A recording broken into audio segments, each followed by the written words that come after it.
Hello everyone. सो आज हम पढ़ने वाले हैं हमारा नया टॉपिक जो कि है पॉइंटर्स।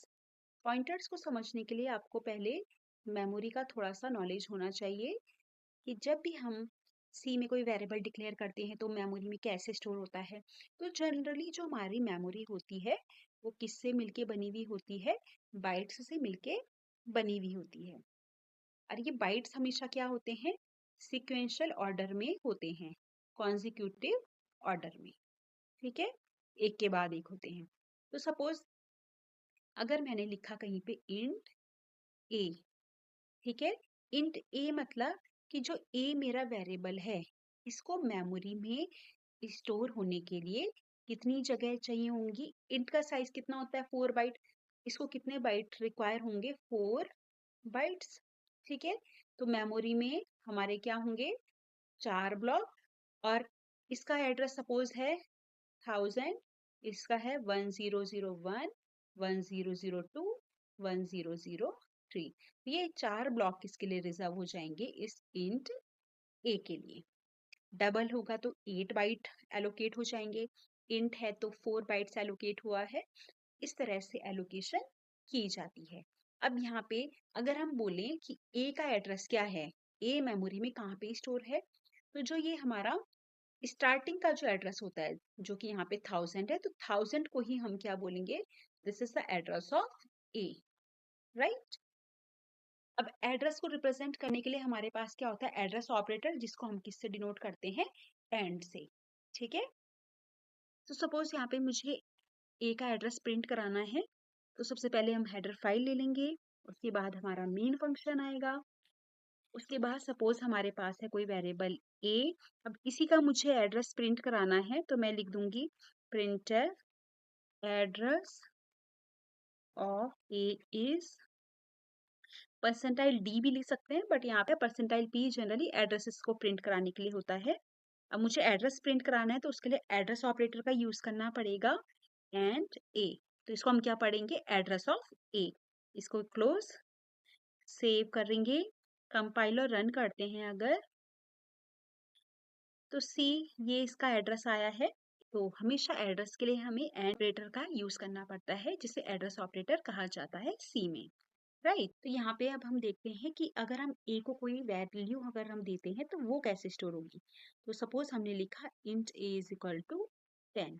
तो ये जो मेमोरी ब्लॉक हमने बनाए थे, इसको सपोज मैं लिख देती हूँ, ये 1000 है, this is 1, this is 1002, this is 1003।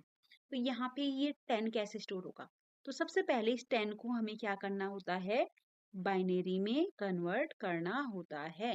तो यहाँ पे मैं सपोज डिवाइड करती हूँ, 10 को मुझे बाइनरी में कन्वर्ट करना है अगर, 2 5 जा 10, रिमाइंडर कितना आया है? 0, 2 2 जा 4, रिमाइंडर कितना आया है? 1, फिर 2 1 जा 2, रिमाइंडर आया आपका 0। तो ये देखो 1 0 1 0। ठीक है, तो जो 10 का बाइनरी अगर हमने निकाला तो हमारे पास क्या है? 1 0 1 0। अब ये स्टोर कैसे होगा? अब देखिए हर बाइट में, 1 बाइट में कितने बिट होते हैं? 8 बिट। तो सबको हम 8 बिट में कन्वर्ट करेंगे। तो जो ये पहला एड्रेस है, बेस एड्रेस, यहाँ पे जाएगा 1010। 8 बिट बनाना है तो इसके आगे आप 0 लगा दीजिए, 1 2 3 4 5 6 7 8। अब यहाँ तो कुछ है नहीं तो 0 लगा देंगे, 3 4 5 6 7 और 8। फिर सिमिलरली यहाँ पे भी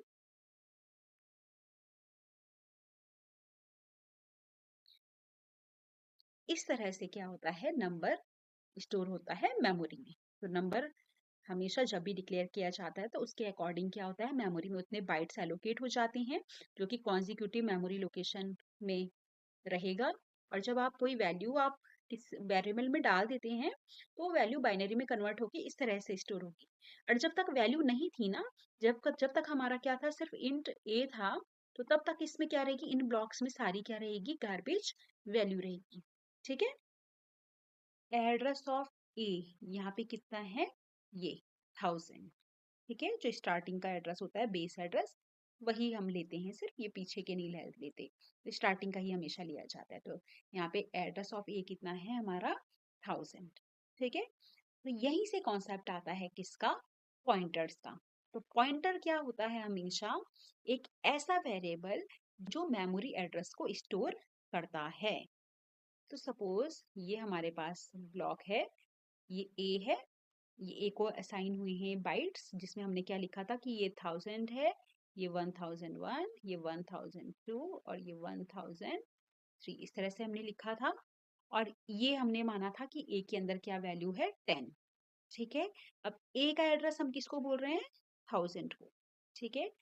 पॉइंटर क्या होता है, एक ऐसा वेरिएबल जो मेमोरी एड्रेस को स्टोर करता है। तो मान लीजिए ये 1000 यहाँ पे कहीं पे स्टोर हो रखा है। ठीक है, ये मेमोरी एड्रेस है, यहाँ स्टोर हो रखा है। इसका नाम मैं ले लेती हूँ पी। ठीक है। अब इसका भी कुछ मेमोरी एड्रेस होगा। ठीक है। XYZ इसका मेमोरी एड्रेस कुछ भी हो सकता है, सपोज 5000, 5001, 5002 और 5003, इस तरह से। तो ये P क्या है हमारा यहाँ पे, पॉइंटर। P को हमने पॉइंटर क्यों बोला, क्योंकि P क्या कर रहा है, A के मेमोरी एड्रेस को क्या कर रहा है, स्टोर कर रहा है। ये देखो 1000। ठीक है। यहाँ पे A क्या स्टोर कर रहा है, 10।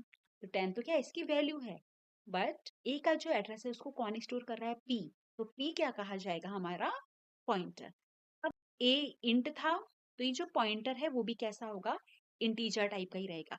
इसलिए मैंने यहाँ पे इसकी मेमोरी लोकेशन भी क्या लिखी है, 4 बाइट्स की ही लिखी है, कॉन्जिक्यूटिव मेमोरी लोकेशन। तो ये होता है हमारा पॉइंटर। तो एक इजी सा प्रोग्राम हम देखते हैं। सपोज हमारे पास है कोई वेरिएबल ए जो कि क्या है, इंटीजर टाइप का। मैं यहाँ पे पी कोई पॉइंटर लेना चाहती हूँ। पी मेरा पॉइंटर है। पॉइंटर को डिनोट कैसे करते हैं, इन डायरेक्शन ऑपरेटर से। ये जो एस्ट्रिक मैंने लगाया है, this is a in direction operator. तो यहाँ पे स्टार पी का मतलब क्या है, पी एक पॉइंटर है जो कि मेमोरी एड्रेस को क्या करेगा, स्टोर करेगा। तो यहाँ पे ये हो गया। अब ए का एड्रेस स्टोर करना चाहता है, तो ए इंटीजर है तो इसका भी टाइप क्या लेना पड़ेगा, इंटीजर लेना पड़ेगा। अब ये ए का एड्रेस स्टोर कर रहा है तो कैसे लिखेंगे, एंड ए। ठीक है। एंड ए मतलब address of A is stored in pointer P, right. So suppose मैं ए की वैल्यू प्रिंट कराना चाहती हूँ अगर, तो मुझे लिखना होगा यहाँ पे वैल्यू ऑफ ए इज, और यहाँ पे लिख देंगे परसेंटाइल डी, और यहाँ पे आ जाएगा ए, और यहाँ पे ये क्लोज। ठीक है। तो इसके अकॉर्डिंग मेरा 10 प्रिंट होना चाहिए। इसे कंपाइलर रन कराते हैं तो सी वैल्यू ऑफ ए इज 10। ठीक है। अब मुझे एड्रेस प्रिंट कराना है अगर ए का, तो एड्रेस के लिए एड्रेस ऑपरेटर होता है। तो सेम मैं नीचे लिखूंगी यहाँ पे मैं दे देती हूँ /n, वैल्यू की जगह लिख दूंगी address. Address of A is percentile D, और यहाँ पे आ जाएगा एंड। अब जो ये वाली स्टेटमेंट है इसके अकॉर्डिंग ए का एड्रेस यहाँ पे प्रिंट होगा। तो इसको कंपाइलर रन कराते हैं अगर, तो देखिए आपका एड्रेस कितना है, 6487620। अब इस लाइन के अकॉर्डिंग देखिए, जो एड्रेस ऑफ ए है वो पी में स्टोर है। इसका मतलब है अगर मैं पी की वैल्यू प्रिंट कराऊं तो वो भी कितनी आनी चाहिए, जो हमारी 7th लाइन ने आउटपुट दिया था, 648 समथिंग, राइट। तो मैं यहाँ पे इसको चेक कर लेते हैं कि इक्वल है या नहीं है। तो यहाँ पे पॉइंटर्स जब भी एड्रेस प्रिंट कराते हैं तो हम परसेंटाइल पी करके लिखते हैं, और यहाँ पे आ जाएगा मेरा पी। तो इस 8th लाइन के अकॉर्डिंग क्या होना चाहिए, मेरा पी मतलब पी की जो वैल्यू है, पी की वैल्यू कौन है, ए का एड्रेस। ठीक है, जो ए का एड्रेस था वही पी की वैल्यू है। तो यानी 7th और 8th लाइन का आउटपुट क्या आना चाहिए, सेम आना चाहिए। तो इसको कंपाइलर रन कराते हैं। तो यहाँ पे आपको लग रहा होगा कि p की वैल्यू अलग है और a की वैल्यू अलग है। तो अगर आप p को देखें तो वो हेक्साडेसिमल में है, इसलिए आपको अलग दिख रहा है। अगर मैं इसको क्या कर दूं, यहाँ पे p के बदले d कर दूं, ठीक है, इंटीजर में ही कर दूं अगर नॉर्मल, तो देखिए इस केस में दोनों वैल्यू क्या है, इक्वल है। ठीक है। तो उससे कोई फर्क नहीं पड़ता है, वो पहले भी वैल्यू इक्वल थी, बस वो उसका हेक्साडेसिमल रिप्रेजेंटेशन था। मैं यहाँ पे वापस इसे p लिख लेती हूँ। अब एक और कॉन्सेप्ट है यहाँ पे, डी रिफरेंसिंग। डी रिफरेंसिंग का मतलब क्या होता है, ई की हेल्प से ए की वैल्यू को एक्सेस करना। ठीक है। डी रिफरेंसिंग का मतलब क्या होता है, पॉइंटर, ये जो एड्रेस स्टोर है उस एड्रेस पे जो वैल्यू थी उसको एक्सेस करना। मीन्स कि P की हेल्प से हम क्या करेंगे, A की जो वैल्यू थी यानी 10 उसको एक्सेस करेंगे। तो वो कैसे होता है, इसको हम कैसे करेंगे, यहाँ पे हम लिख देंगे, ठीक है, इसको मैं यहाँ पे लिख देती हूँ D, और यहाँ पे मुझे लगाना पड़ेगा इनडायरेक्शन ऑपरेटर डी रिफरेंसिंग के लिए। तो अगर मैं इसको एग्जीक्यूट कराऊंगी, एस्ट्रिक P मुझे क्या देगा, उस एड्रेस पे जो वैल्यू है यानी 10, तो वो उसने दे दी है यहाँ पे इस तरह से। जो एस्ट्रिक P था उसने कौन सी वैल्यू दी, जो A के बराबर थी यानी 10, ठीक है। और जो P था उसने क्या दिया हमें, A का एड्रेस, तो ये दोनों चीजें इक्वल होती हैं। अब सबसे लास्ट में एक क्वेश्चन कि पॉइंटर्स को यूज क्यों किया जाता है। तो पॉइंटर को यूज क्यों किया जाता है कि जब हमारा डेटा बहुत बड़ा होता है तो उसे फंक्शन में पास कराना क्या होता है, थोड़ा डिफिकल्ट होता है, तो स्लो होता है वो। तो पॉइंटर की हेल्प से हम क्या कर सकते हैं, डायरेक्ट एड्रेस को पास कर सकते हैं, ठीक है, instead of passing the whole large data.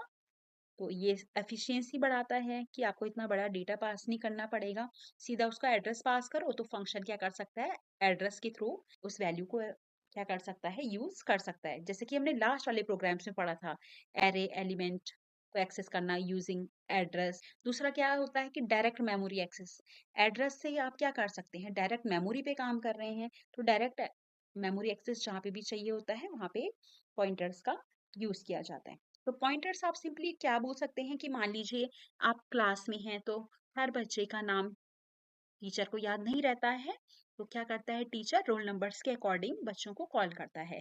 और हम, तो वो रोल नंबर क्या हो गए, एड्रेस हो गए, किसके, स्टूडेंट के, राइट। तो वो रोल नंबर हमें क्या कर रहा है, उस बच्चे तक पहुंचा रहा है। पॉइंटर भी क्या करता है, एड्रेस स्टोर करता है। तो यही इसका कॉन्सेप्ट है। So hope you understand this concept. Thank you for watching this video. Do like, share and subscribe my channel.